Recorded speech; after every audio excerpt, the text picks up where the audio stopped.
Grandma's on the floor right now. Auntie's on the floor right now.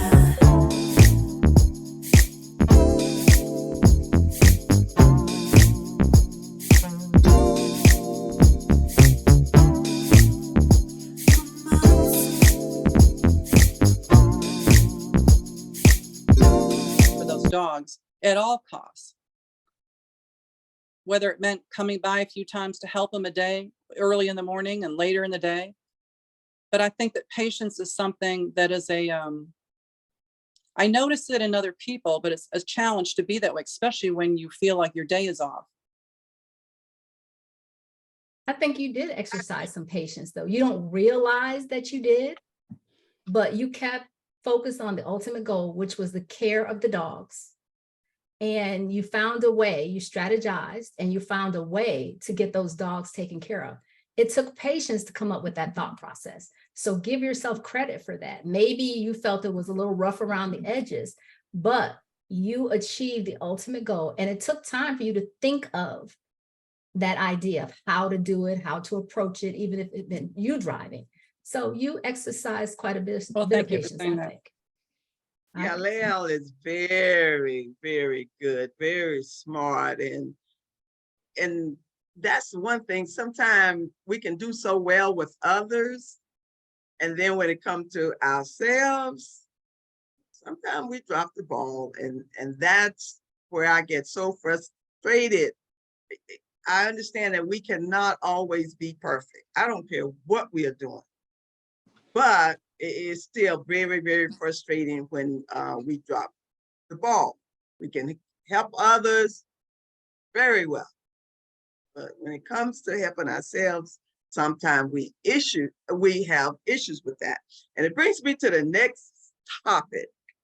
And that's, does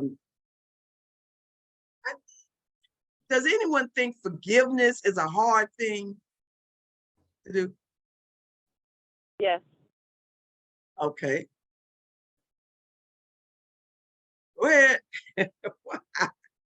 All right, Robin, we want you to elaborate. Yes.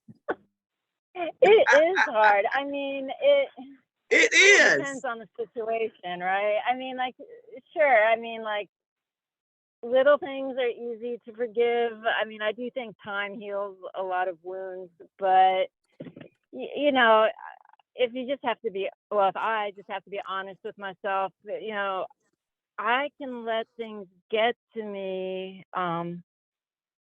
You know, sometimes I'll clench my teeth. It'll upset me so much. And so, yeah, I mean, I do think time heals most wounds. And so, sure. But in the moment, just to say you're sorry. I mean, sometimes I feel like if it's not my children or my husband or my dog, it's hard to give that immediate forgiveness. And it just, it depends.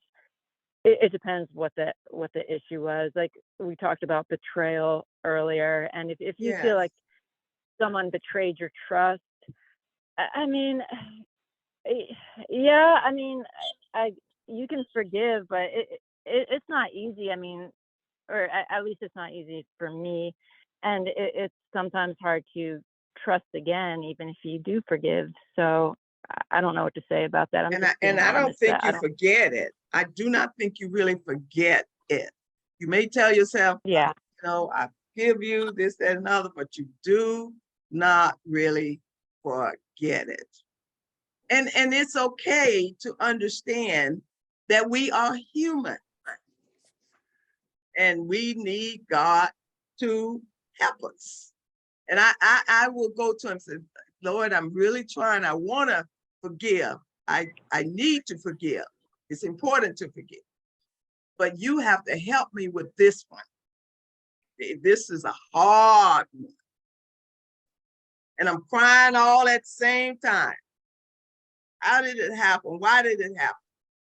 You have to help me to be able to forgive. And then sometimes we fool ourselves by telling ourselves, oh, I forgive them. And, you know, I just don't want to ever see them again or talk to them again, but I forgive them. Yeah, I don't know who said it. I think it was Maya Angelou. But someone said, when someone shows you who they are, believe them. It's Yeah. not what I do. When someone shows me who they are, I try to promote change. It's ridiculous. I have a friend of mine, her name is Heidi. She said, stop helping people till January 1. Will you stop it, please? Stop it. Really. She said, stop it. She said, But work on yourself, Lael, and leave everybody else alone. And, I did for about 2 weeks and then I felt sad.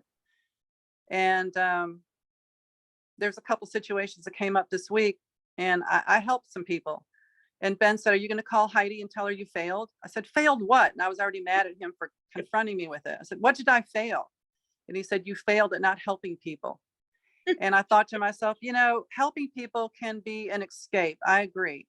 When I'm not working on my health, my weight, I'm not exercising and I'm looking forward to nothing but buttered popcorn that night. I know somewhere I've missed the point. I've probably helped a lot of people. I've strategized, coached a lot of people that day, and they may think that I'm amazing. But when I get home, I've still got the same old stuff to deal with.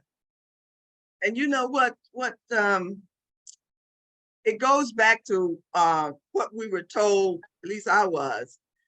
What happens is the man comes home, he beats the wife gets mad, she beats the dog gets mad, he beats the cat's mad, so he go find the rat. So it's all, you got to take it out on somebody. So all of that energy, that negative energy that we encounter during the day, sometimes we bring it home, don't we? And just like paint, just spew it all over. Dr. Lee, when I worked in real estate development and we worked very, very long hours, we were working with commercial companies like General Motors and Dean Witter and all these kind of companies. And the real estate developer owner said to me, Lael, when you finish a deal, you need to go buy something for yourself. I'm like, I don't really like buying things for myself. He said, no, you really need to treat yourself. And then you need to go on a trip. I went to China, came back, same Lael. Went to Berlin to see the wall come down. I went to buy a gold Cartier tank watch, $10,000. And that was in the 80s and 90s. It was a 90. And, I was so embarrassed to wear that watch because it was such a, it was so not me. And every day during our meetings, he would point to us, say, Miss Crow, what time is it? And I'd still have my athletic watch on, my little black watch. I couldn't bear to wear it. None of that worked for me. You know what I'm interested in? I'm interested in a perspective of young people that are just out of college, that are dealing with the same negative hoo-ha that we are. Izzy and Parker, you guys have had a lot of stuff happen recently. How do you deal with negative emotions? I have this thing that I say to myself. I don't know if it's necessarily appropriate to say on here. We're ready. We're ready. Sometimes we're going at it tonight, Izzy. We're going for it tonight. So the thing I say is just bitches be tripping. What? I didn't teach you that growing up. Bitches be tripping. Who taught you It does that? not matter. I know you tried real hard to, I know you tried real hard, mama. But sometimes bitches be tripping and it pisses me off. And I just sit in that feeling. But something, I learned in my years of therapy is a concept of radical acceptance, which is being able to accept the things that you can't change. And just, sometimes bitches be tripping and you can't change it. You can't change it. What about this one? Is it you and Parker got evicted twice in a month? Now that's a world record. I mean, and you guys didn't even do anything wrong. You even paid up front a couple It was months. 2 and you weeks. still got evicted. Yeah. And then you rented a place to do your business and it flooded, and he's not a bitch. He's a dude. So how do you deal with that emotion that, wow, this is our third place we're having to move out of in 2 months? Well, it's always tough to have those unpleasant feelings in the beginning. And what can you do about that? That's just human. But try not to take action in that moment necessarily. And, I like sit in that. that emotion and then wait till later to think about something intelligent to do. Well, when you saw that it was flooded, I did you have like an immediate that. reaction? Did you guys have an immediate reaction when you saw it flooded? Like I'd be typing right away to the landlord. What did y'all do when you had another disappointment? again, more foul language, but Uh-oh. it was I think the first words out of me and Parker's mouth is, "What the fuck is this?" Uh-oh. Uh-oh. And so, through all of these moves, and we live in an apartment above some old dude's house, and it looks like a cave, and just all of these things are happening. And, sometimes Parker is not a pleasant person to be around, and sometimes I am a pleasant person to be around. And sometimes we're just really ticked off, and, Parker will look at me and be like, "Hey, you're miserable to be around right now." I'm like, "Yeah, because I'm mad." So, sometimes the other way. yeah. It's really great to have somebody that kind of keeps you centered and logical and, in a healthy headspace. Yeah, and you So guys when you say to Izzy, or Izzy says to you, "You're miserable to be around," you don't feel at that moment you have to react and say something like, "Bitch, you ain't no fun either." Something I've learned from the people around me, Mom, you included, I've watched yourself type yourself into situations that can be difficult because things are said that are not wanted, like the first eviction of somebody who I consider to be a brother. That was a knee-jerk reaction.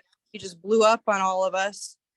And, I've just seen enough situations where people react on their knee-jerk reaction, and it does not paint a pretty picture. And if you literally just wait 2 seconds, you haven't added to the pile of chaos. Yeah, I think I have to wait longer than 2 seconds though. Me too. I'm like, 2 And seconds. I is not gonna really do it for tried. me. I really tried. I am so weird. Stubborn. No, the word is stubborn, Dr. Lee. Stubborn. Okay, stubborn, but I know it's getting ready to happen. I know I'm getting ready to explode. And I will pray and ask God to help me. I said, "God, don't let me, help me not to say it. Help me not to see it. Help me not to do it." I'm trying all I can not to do it. I mean, I'm literally praying, asking him to help me not to do it.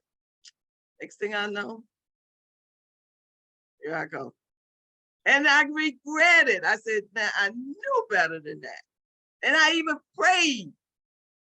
But he already knew Dr. Lee was going to go there. So then I got to suffer after the fact. But I tried. I really, really tried. And, I even told myself, I said, "You know what?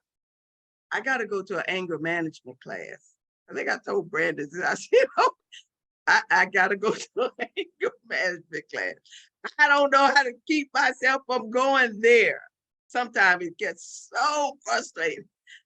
Brandon said once, "Where were you? I expected to hear from you." I said, "Brandon, truly you didn't want to hear from me that day." Parker, when was the last time you were angry at someone, and how did you deal with it?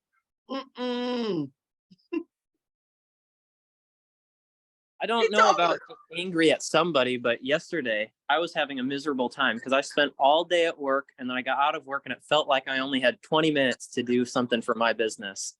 And it was really helpful to have, I was driving around with Izzy, have someone like, "You're being miserable." I'm like, "Yes, I am. I'm feeling miserable." And then we talked about it. And that helped so much. To admit it. We haven't heard anything from Dr. Brenda Moran. Are you going to give us some of that think tank wisdom? I don't know about think tank wisdom, but we were, I was listening to you.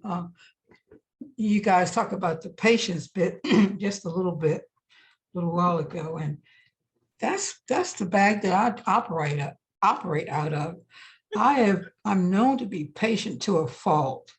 I mean, I am patient to a fault. And I say that fault very heavily with a lot of emphasis. And so when I go there, Dr. Lee, everybody else would have been there years ago. And listening to Dr. O'Neill, I don't feel bad about it because I feel justified, because I know that's one characteristic of me. And if I thought, if I think about my character all in all, I would think that was, to me, that's the most negative part of me, is that I'm just patient to a fault. And why I am, I don't know, but I just am. Wow, that's So good. it takes a lot to get me worked up, and you Really. could be prancing around and doing all kinds of things, and I see you just worked all up, but it takes a lot to get me to that point that I go up or I go off. And like I said, when I do, I don't feel bad. One Yeah, thing, is it okay if I chime in? Yeah, please I was do. going to say one thing for me, because I do essentially have two different jobs. As a physician, I feel like it's my professional job to be patient. And so I would tell you that my personality is actually not patient. I'm extremely impatient. But when I'm there, I'm able to sort of get myself together because I feel like that's what I need to be in that moment. I struggle more at the dog shelter because it just feels different there. It feels like chaos everywhere. And so I wish, just listening to everyone, I wish I could work on reminding myself to pull myself together the same way I feel like I'm able to do in a doctor's office. If I could apply that to a different situation, that maybe that would be better for me. So this is giving me something to think about. That's good.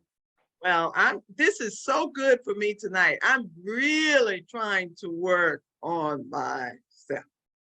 So this is really good for me, listening to all of these comments. And you know, the what's that saying? Misery loves company. Dr. Brandy, misery loves company. It's good to know that I'm not the only one. That's what I'm trying to say, that goes through these things.